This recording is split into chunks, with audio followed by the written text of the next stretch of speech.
Alimentação e psicológico, compulsão, transtorno alimentar, obesidade. Só por hoje esse prato muito calórico. Qual é a relação entre o que consumimos e a nossa mente? Quais os problemas a má administração de alimentos pode nos causar? Obesidade só tem jeito com cirurgia bariátrica? Quais as transformações pós-cirurgia? Bariátrica e as transformações de vida. Esse é o tema do Arena de hoje. E para nosso debate, contamos com a presença de Guilherme Cota, cirurgião bariátrico,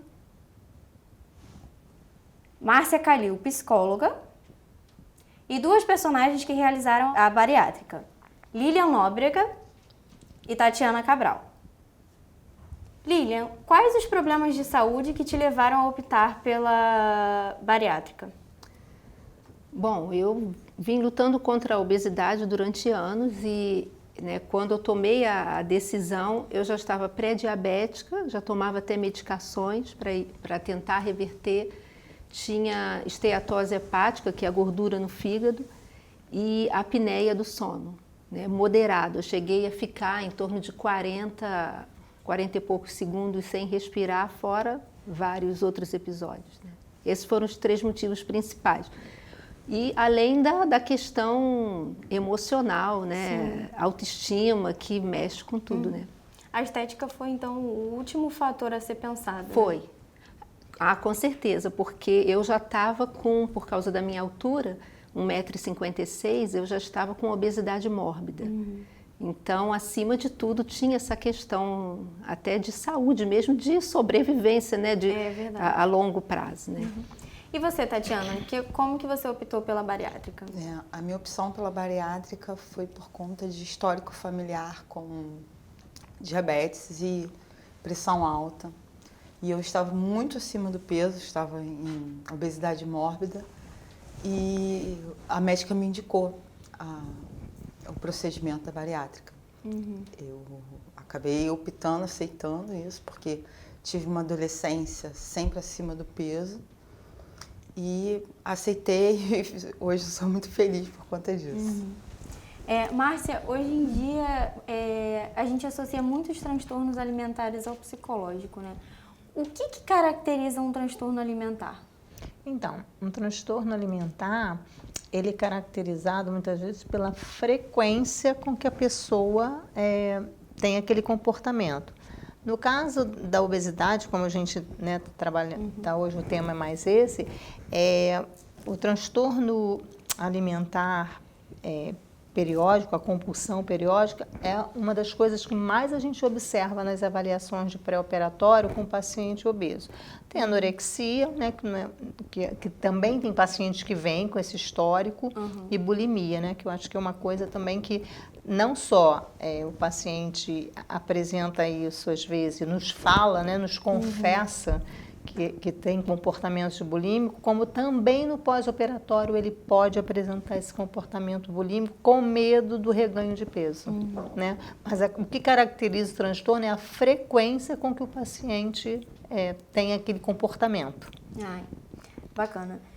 Guilherme, existem 2 tipos de cirurgia bariátrica, restritiva e mista. Quais as principais diferenças entre elas?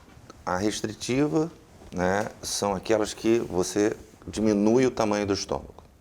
E a mista é uma restritiva com uma cirurgia desabsortiva. Os 2 métodos são excelentes. Tá?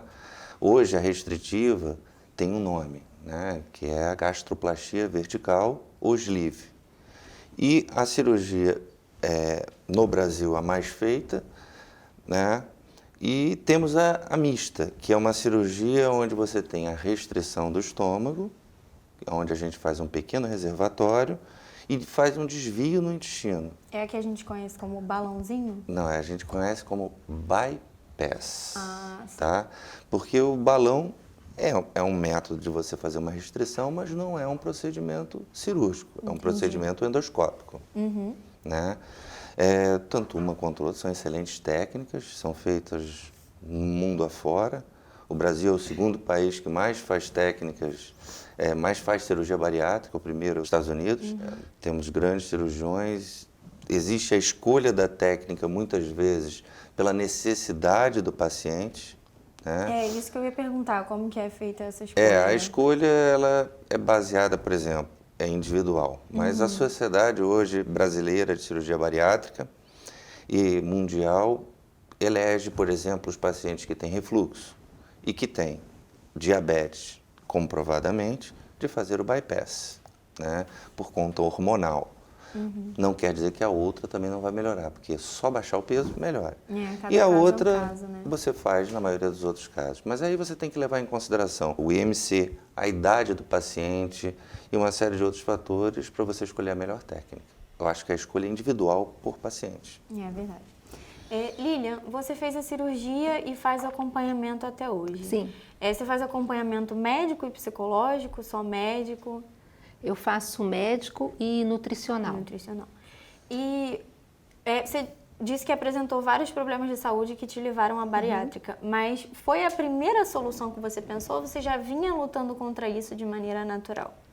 Eu já vinha lutando. Aliás, foi a primeira pergunta que, na consulta com o cirurgião, né, que me operou, a primeira pergunta que ele me fez foi a seguinte: você já tentou de tudo?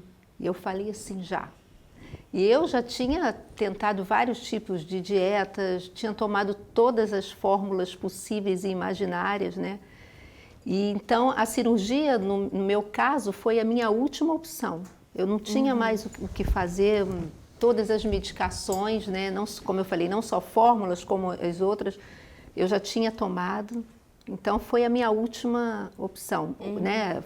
Foi um grau assim, essa aqui não dá jeito, essa aqui não dá jeito foi a que resolveu realmente. Foi a acertada, né? Foi acertada. Tatiana, já no seu caso, você não faz mais o acompanhamento. E o que te levou a não fazer mais esse acompanhamento? Você acha que isso te gerou algum problema? Gerou bastante problema. Eu não tive mais o acompanhamento médico por conta de ser. Eu fiz a cirurgia pelo SUS e tem um tempo determinado para você ter o acompanhamento médico. E depois você não tem mais aquele acompanhamento, você não tem mais consulta, aí tudo é por sua conta. E eu acabei não tendo condições de fazer o acompanhamento médico e eu só fiz o acompanhamento por 2 anos. Tanto psicológico quanto o médico, nutricional, tudo. Mas você sente muita diferença desde que você parou, desses 2 anos que você acompanhou para agora? Não muita diferença, mas assim, eu sei que deveria ter se estendido mais o atendimento médico. Eu deveria ter procurado outras formas, né, de ter o atendimento médico, mas acabei não tendo. Guilherme, quais os riscos que a falta de acompanhamento médico pode dar depois da cirurgia? Primeiro risco, complicações inerentes ao próprio método, né? Eu acho que o acompanhamento semestral, anual, em relação, por exemplo, a um estômago operado, de fazer uma endoscopia ou fazer outros exames, no aparecimento de cálculos de vesícula, 30% dos casos pode aparecer, ou presença de bridas, de aderências, isso é um ponto, né? Quer dizer, o acompanhamento cirúrgico. O acompanhamento clínico, porque alterações vão ocorrer, alterações metabólicas, né? Alterações ósseas, alterações em relação ao colesterol, ao triglicerídeo, ponto. Alterações nutricionais, né? O paciente, dependendo do método, principalmente o método bypass, onde existe uma desabsorção, né? Você pode ter alterações, queda da B12, queda do ácido fólico, queda de outras vitaminas que são essenciais ao ser humano. Isso é natural quando a gente faz uma cirurgia bariátrica. Quer dizer, antes de fazer a cirurgia bariátrica, o paciente já tem essa baixa, né? E o ideal é fazer esse acompanhamento por quanto tempo? Veja só, eu acho que até 5 anos. 5 anos seria uma data bem interessante no sentido, não tem isso escrito, mas é o que eu faço com meus pacientes. A gente tenta manter esse acompanhamento por 5 anos. É óbvio, não é todo mês que o paciente volta. Eu acho que no primeiro ano, eu acho que tem que ser de 2 ou 3 em 3 meses. No segundo ano, de 6 em 6 meses. E aí, até o 5º ano, uma vez ao ano. Da mesma forma que a mulher vai no ginecologista, o homem vai no urologista, eu acho que esse é o tipo, o paciente Sim. operou, tem que fazer isso. Márcia, e qual a importância do acompanhamento psicológico no pré e principalmente no pós-operatório da bariátrica? Então, o acompanhamento no pré-operatório é muito importante para avaliarmos se aquele paciente tem condições psicológicas para se submeter a uma mudança radical de vida, né? E uma das coisas abordadas é se esse paciente tem transtornos alimentares prévios, né? E que a gente possa detectar isso. Existem até testes que a gente pode utilizar, o psicólogo pode utilizar para isso. E não só isso, né? Se o paciente tem algum problema psiquiátrico, depressão, ansiedade, porque depressão e ansiedade andam lado a lado com a obesidade. É uma coisa... São clássicos, né? São clássicos, né? E que esse paciente possa ser preparado e que tenha consciência das mudanças que a bariátrica vai fazer na sua vida. Não é uma mágica, né? E a gente tem condições de trabalhar isso com as avaliações no pré-operatório, pelo menos 3 consultas no mínimo. Eu costumo também chamar o familiar para participar, não sei como é que tem algumas equipes que não exigem, mas lá no Instituto a gente pelo menos Bacana, tem a família tem que comparecer e a gente considera que é um grande aliado no sucesso do pós-operatório. E né? no pós-operatório, o ideal é que esse acompanhamento dure quanto tempo? Olha, eu acredito que da mesma forma que o Dr. Guilherme falou, no mínimo uma vez por mês, nos primeiros meses. Passado um ano, pode ser de 6 em 6 meses. Agora, o paciente é nosso o resto da vida, às vezes, né? Infelizmente, né, como você falou, nem todo paciente consegue por vários motivos, né? Então, como a gente fala, adesão ao tratamento. Pode ser por problemas financeiros, pode ser porque o paciente ele entra numa euforia e acha que ele não precisa mais, né, daquele acompanhamento, que ele está bem, está ótimo, né? Então, temos que ter consciência do que a gente está falando. Quando eu falo nós, né, porque eu também fiz a cirurgia bariátrica em 2011 e sei que além de psicóloga e bariátrica, como é necessário você ter mudanças de comportamento na tua vida, né? É porque é uma mudança de estilo de vida por completo, Se né? não mudar, né, não adianta. Né? Você pode ter reganho de peso e a gente tem um índice razoável, né, Dr. Guilherme, de reganho de peso ao longo dos anos, né? E você acha que isso acontece mais pelo psicológico mesmo? O reganho de peso? E pela alimentação, que o paciente, Também. na medida que ele vai conseguindo comer novamente, ingerir com mais facilidade, mais volume, ele pode ter um reganho se ele não tiver uma alimentação saudável, não é mágica, né? Não é que você não possa, nunca mais eu posso comer uma pizza, nunca mais eu posso comer um cachorro-quente. Pode, eu só não posso fazer disso uma rotina, né? Posso comer doce? Pode. Agora, se eu for comer uma caixa de bombom inteira, eu não entendi nada do que eu fiz com relação à minha cirurgia. Eu vou botar por água abaixo. Né? Tatiana, você disse que hoje sofre algumas consequências da cirurgia, vômitos constantes. Isso te faz ter algum arrependimento ou não? Não, eu não tenho nenhum tipo de arrependimento pelo procedimento, não me arrependo. Sempre falei que, se fosse o caso, eu até refazia essa cirurgia, né? Mas, assim, eu nunca quis chegar a esse ponto. Eu tive um ganho de peso desde o começo do ano. No ano passado, eu estava abaixo do peso. Fui indicada por um amigo médico que eu revisasse a minha alimentação, porque, além de anêmica, eu estava abaixo do peso. A anemia eu continuo até hoje, não consigo reverter esse quadro, mas acabei até ganhando um pouco de peso. Questão de 8 quilos, que assim, que me causa medo. Eu acho que faltou assim, um pouco de acompanhamento médico, psicológico, né? Porque assim, sempre foi para mim um transtorno. Depois que eu consegui emagrecer, eu sempre tive muito medo de engordar de novo. Muito medo, porque eu passei, assim, coisas terríveis, né? Momentos por conta disso, por conta do peso. Então, eu tinha um sonho que era fazer essa cirurgia.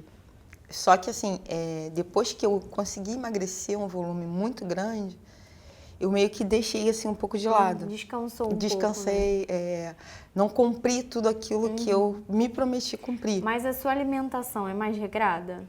Ou A ainda é... minha alimentação é assim, regrada apenas na quantidade, né? Eu me permito, de vez em quando, comer alguma coisa diferente. Sim. Tenho muita necessidade de comer doce, não sei se tem alguma relação, mas assim, eu sinto necessidade. Fiz exames de sangue, o único problema que eu tenho é realmente a anemia. Não tenho problema com açúcar, não tenho problema com colesterol, tá tudo normal. Mas eu tenho muita necessidade, que eu até gostaria de saber, doutor, se tem alguma relação, porque assim, eu tenho muita necessidade de comer doce. Não faço aquela dieta, não vou à academia, não fico com aquela... Só que a minha alimentação é muito pouca, Entendi. muito pouca. E mesmo assim eu ainda tenho esses problemas. E você, Lilian? Em algum momento você apresentou algum problema? Se arrependeu de fazer cirurgia? Bom, me arrepender em nenhum momento. Como eu falei, ela mudou a minha vida, se a gente pode falar assim. Pra né? melhor, né? Com certeza. Não só na questão da saúde, como também o emocional deu aquele up. Né? E aí me despertou também para algumas coisas, né? Eu já não estava mais seletiva, porque a gente entra antes, né, da cirurgia, eu já tinha entrado num círculo vicioso, né? Eu comia, aí tentava emagrecer, não conseguia, ficava frustrada, aí comia E o mais. só por hoje se repetia, né? Exatamente. E aí já estava levando uma vida sedentária, então ela mudou a minha vida até no sentido também de hoje eu faço exercício, eu faço academia, né? Então eu tenho todo esse controle. Agora, em relação à saúde, o único problema que eu desenvolvi foi a questão que a gente estava até conversando antes do refluxo, né, que começou a aumentar um pouco. Eu descobri que eu tinha já um pouquinho antes da cirurgia e aí isso aumentou, mas hoje está completamente controlado. Eu tomo medicação, durmo com um travesseiro um pouco mais elevado, né, próprio para isso. E aí não tenho mais sintoma nenhum e até pelos exames, né, que eu faço, ele está controlado. Guilherme, as duas pacientes comentaram sobre questões que surgiram pós-cirurgia, tanto a vontade de comer doce quanto o refluxo. Isso é comum? Veja só, comer doce não tão comum, tá? O refluxo um pouco mais comum. Vamos falar primeiro do doce.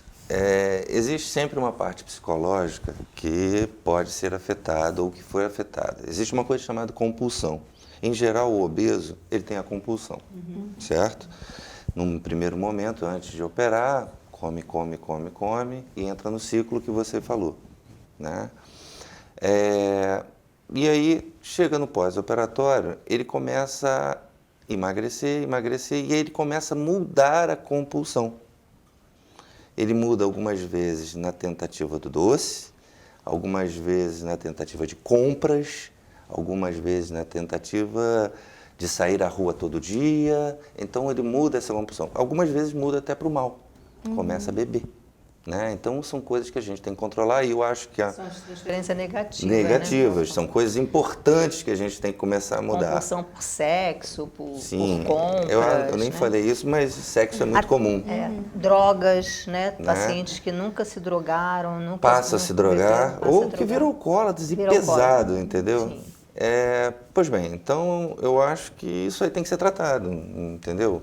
Existem pacientes que têm compulsão sim por doce. Né? Começa a ter e ficam, chocolate o tempo todo e volta a engordar. Então a gente tem que dar um basta nisso, a gente tem que melhorar. Já o refluxo depende da técnica. Né? Como a gente falou no início do programa, a gente estava falando sobre uma técnica restritiva e uma técnica mista. Né? A técnica restritiva por si só, que hoje a gente chama gastroplastia vertical ou sleeve, ele propicia o aparecimento do refluxo, porque torna o estômago um tubo, né? Então o alimento passa rápido e muitas vezes ele volta. Então, por isso que no pré-operatório, bem feito, você identifica isso. Identificando, o ideal é não fazer essa técnica. Pois bem, no bypass, né? No bypass já é uma cirurgia anti-refluxo. Então, o paciente muitas vezes não tem refluxo, pode ter outros problemas, vômitos frequentes. Mas ele já elimina o refluxo. Já elimina o refluxo, né? Então é basicamente isso, esses dois problemas. Para finalizar, Márcia, tem alguma técnica para trabalhar a mente e manter ela adaptada a essa mudança de vida? Normalmente, a técnica cognitivo-comportamental é a mais utilizada aqui no Brasil em termos de acompanhamento psicológico, né? Porque existe psicanálise, existe algumas outras técnicas, mas a cognitivo-comportamental é muito utilizada pelos psicólogos, porque a cognitivo-comportamental, ela ajuda o paciente a trabalhar mudanças efetivas de comportamento, né? O psicólogo ajuda o paciente, né? Não é aquela associação livre da psicanálise que a gente espera o paciente intuir que está acontecendo aquilo. Então, para o paciente bariátrico, é necessário que ele faça mudanças de comportamento efetivas. Então, a técnica cognitivo-comportamental é a mais utilizada pelos psicólogos. Posso fazer uma pergunta para a Tatiana? Você falou que você chegou um período que você emagreceu muito, não foi? Isso. Você acha que você emagreceu muito e não comia como devia porque você tinha medo do reganho? Não, eu passei por um período complicado da minha vida. Porque eu queria entender se foi... Acabei descontando isso ao contrário. Ao invés de eu descontar comendo, eu fechei a boca e não foi nem por conta do peso. Foi por conta de problemas mesmo psicológicos. Não é, mas você conseguiu definir que não era medo de engordar, por isso que... Não, porque eu já sentia, eu demorei muito tempo para me ver magra. Questão de 2 anos. Eu experimentava roupas maiores, bem maiores do que o meu tamanho. Que a gente chama de distorção da imagem. Quando eu percebi que eu estava magra, eu meio que relaxei. Sim, não abusava mais, mas eu comecei a fazer o contrário. Ao invés de eu descontar na comida, eu descontei não comendo. Mas você não fez não chegou a um índice de massa corpórea baixo, não, né? Cheguei, o médico, o meu conhecido, falou que eu estava abaixo do peso, eu estava com 60 quilos. Eu tenho 1,72 m. Então, assim, ele falou assim, não é nada absurdo, mas você está começando. Se você continuar desse jeito, eu vou precisar até te internar. E aí, mais uma vez, a gente vê a importância do acompanhamento, né? Isso, exatamente. Que não assim, era uma anorexia, mas... né? Não, mas assim, eu parei. Quando eu percebi que eu estava naquele estágio, eu falei assim, bom, eu vou acabar ficando doente. E comecei a, devagarzinho, tentar reverter esse quadro. Eu mesma sozinha, né? Porque eu não tinha nenhum acompanhamento. Que bom que você intuiu e teve a consciência porque, disso. Assim, eu percebi que as pessoas estavam falando assim, nossa, mas você está muito magra. Você está doente? Duas situações complicadas, porque quando a gente está acima do peso, as pessoas falam assim, nossa, você é tão bonita, por que você não emagrece? Tem um rosto tão bonito. Aí eu comecei a ver o quadro diferente. Sim. Nossa, mas você está muito magra, você está doente? O que está acontecendo com você? E eu comecei a perceber que aquilo estava demais, né? Mas foi exatamente isso, eu sozinha. Sim. Obrigada a todos pela presença. Cirurgia é coisa séria. Não busque essa opção apenas por estética. Priorize e zele por sua saúde. Procure profissionais especializados em saúde física e mental e escolha o melhor para você. Lembre-se que o mais importante de tudo é equilíbrio entre corpo e mente. O Arena de hoje fica por aqui. Até a próxima!